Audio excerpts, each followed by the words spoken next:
Welcome, folks. Did any of you watch Westerns? I've watched a lot of Westerns. High Noon, great Western, a classic. Gunsmoke, a classic.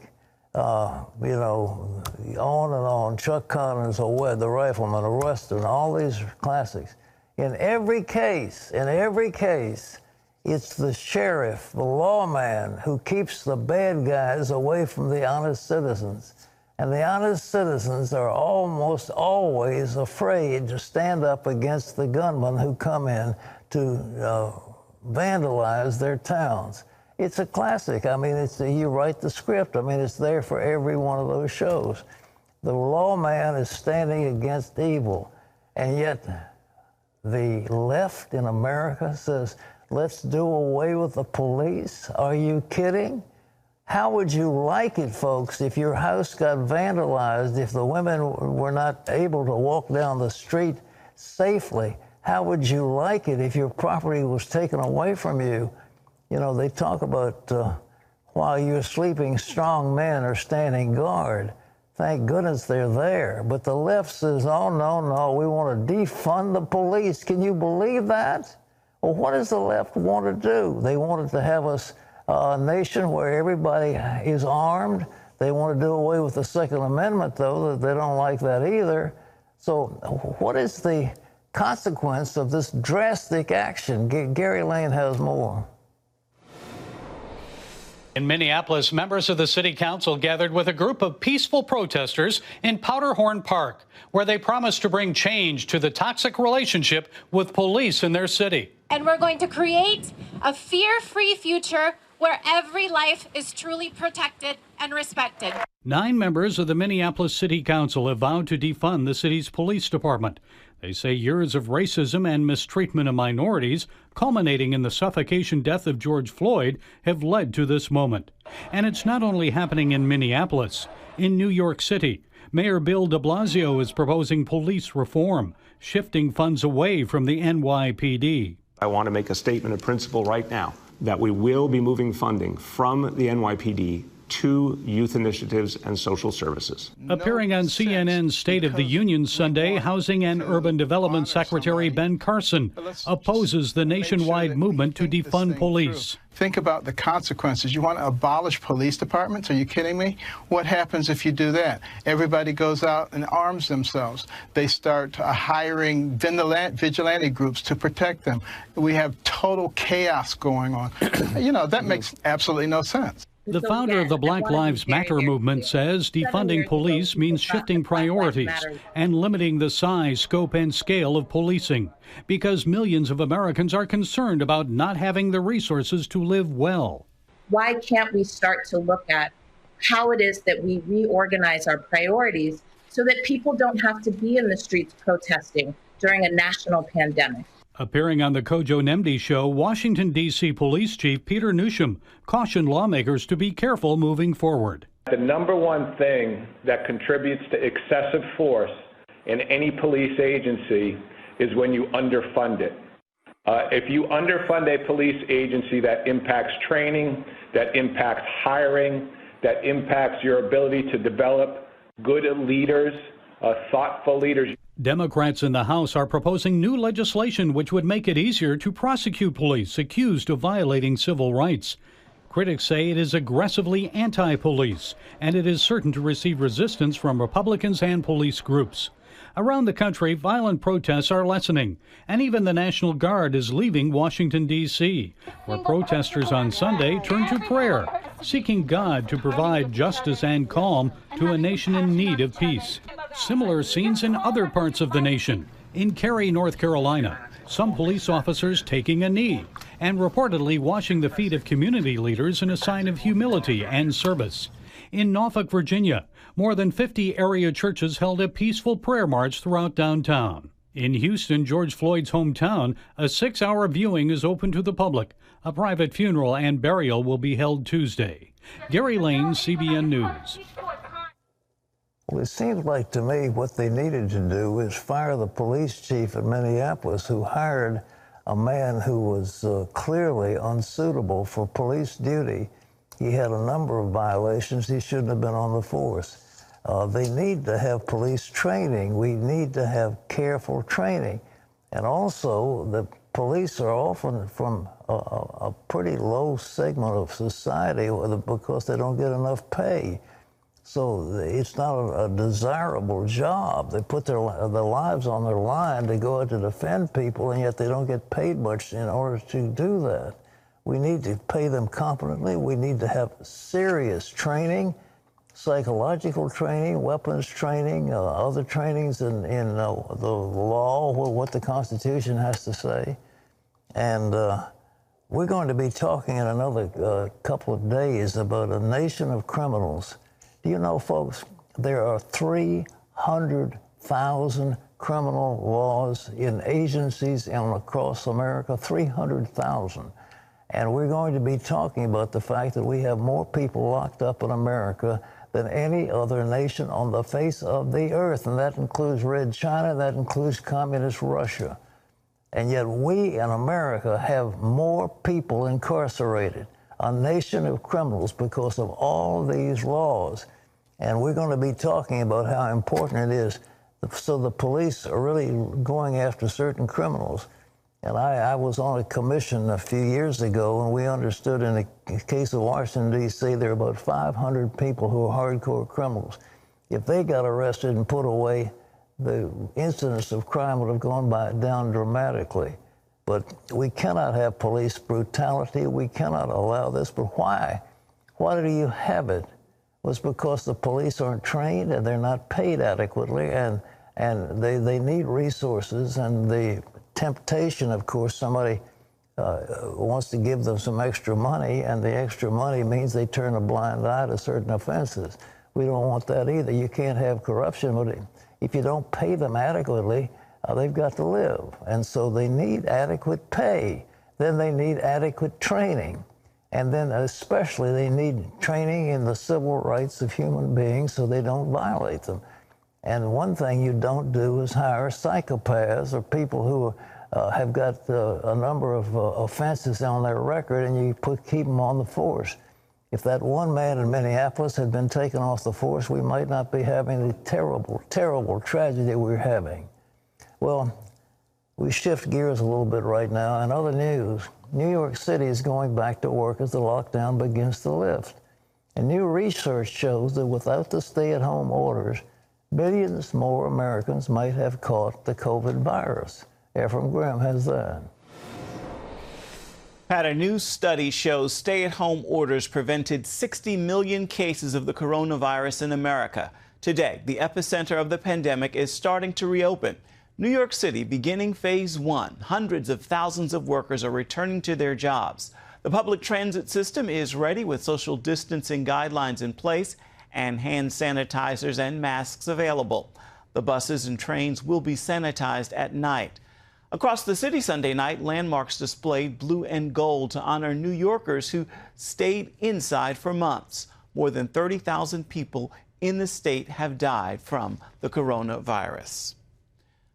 A mistake in the May jobs report means there's likely more people out of work than earlier announced. Friday, the Bureau of Labor Statistics reported unemployment fell to 13.3%. Now the Bureau says the number of unemployed is actually higher, about 16.3%. However, that is still an improvement over April's numbers. The Bureau says the error was not the result of interference from the Trump administration. A former economist for the President Obama campaign said that you can 100% discount that possibility. American oil companies are priming their pumps. Many closed after oil prices took a steep drop in April. Now, with oil at nearly $40 a barrel, some are ready to start producing again. However, the oil market remains unstable. OPEC, Russia, and allies agreed to extend through July a production cut of 10 million barrels a day to keep from flooding the market with cheap oil, which could lead to an economic meltdown. Senator Lindsey Graham aims to call more witnesses in his probe of the Russia investigation this week.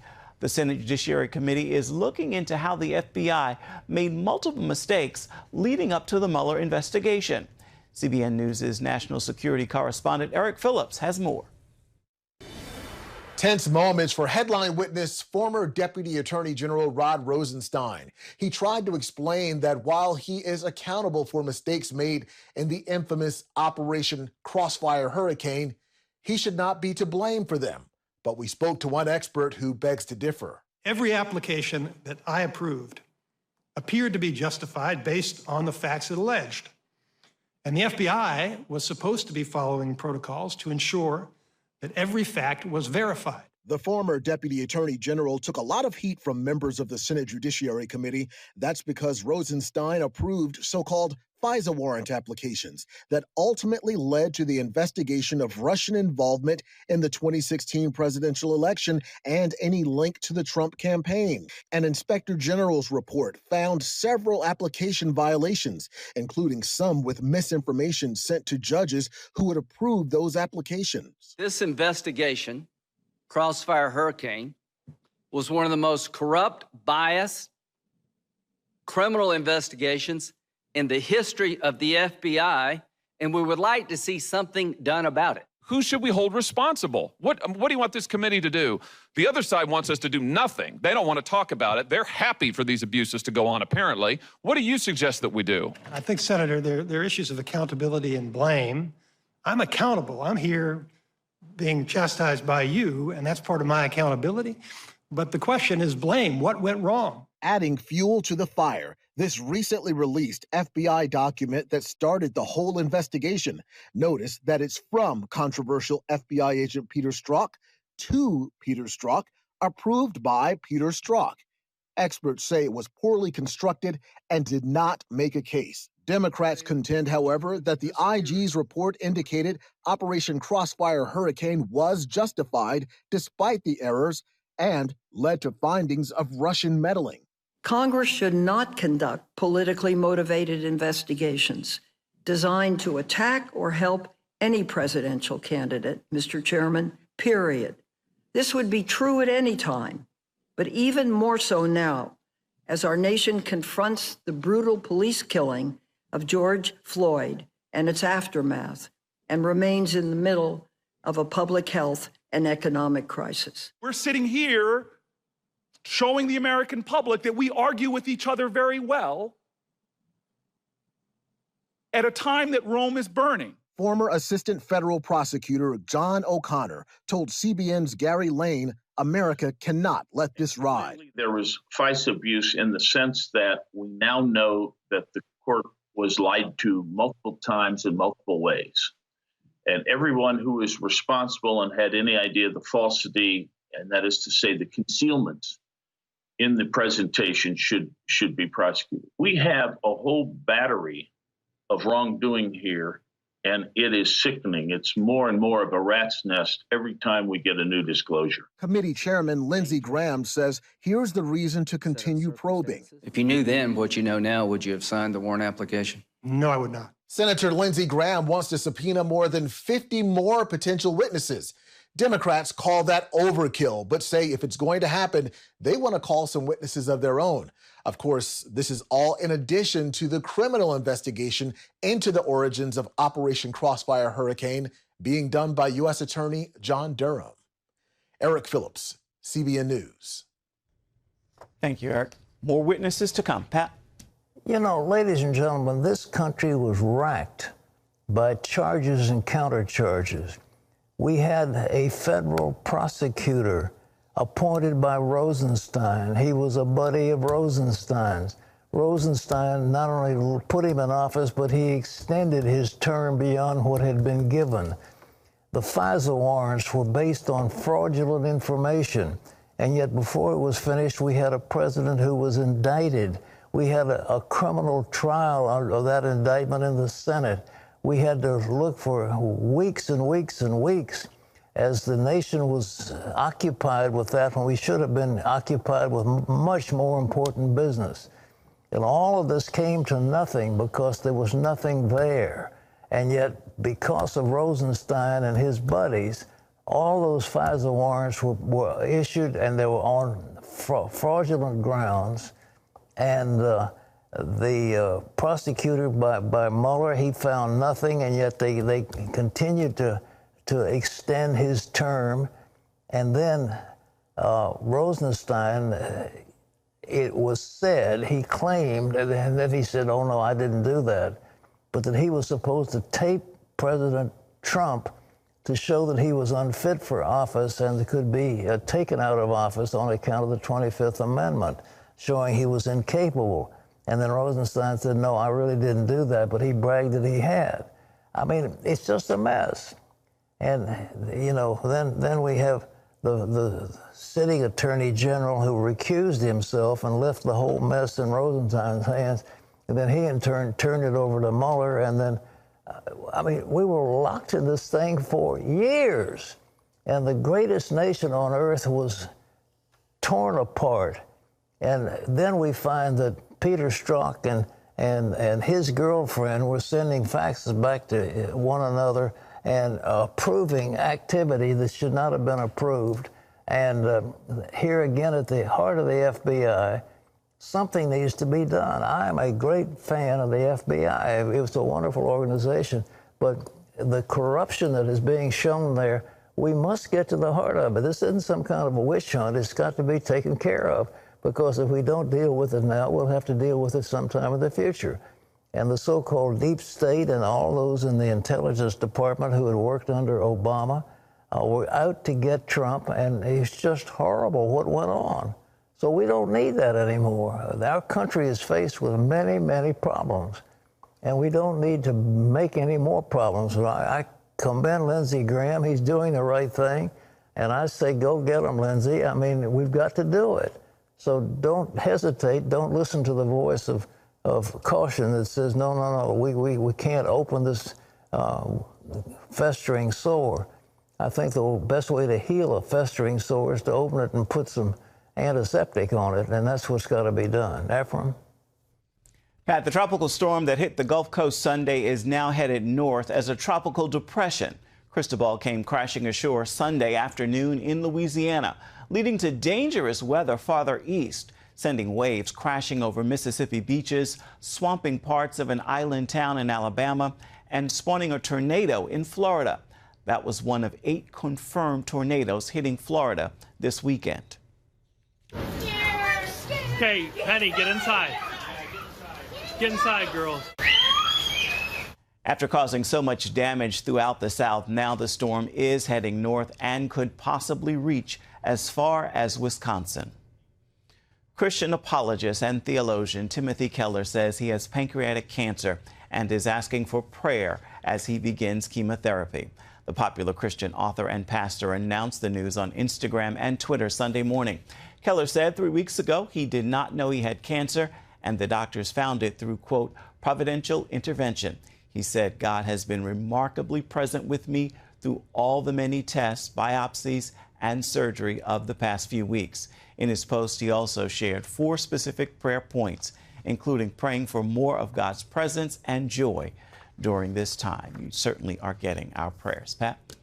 Our prayers would go for Tim Keller. Terrific guy.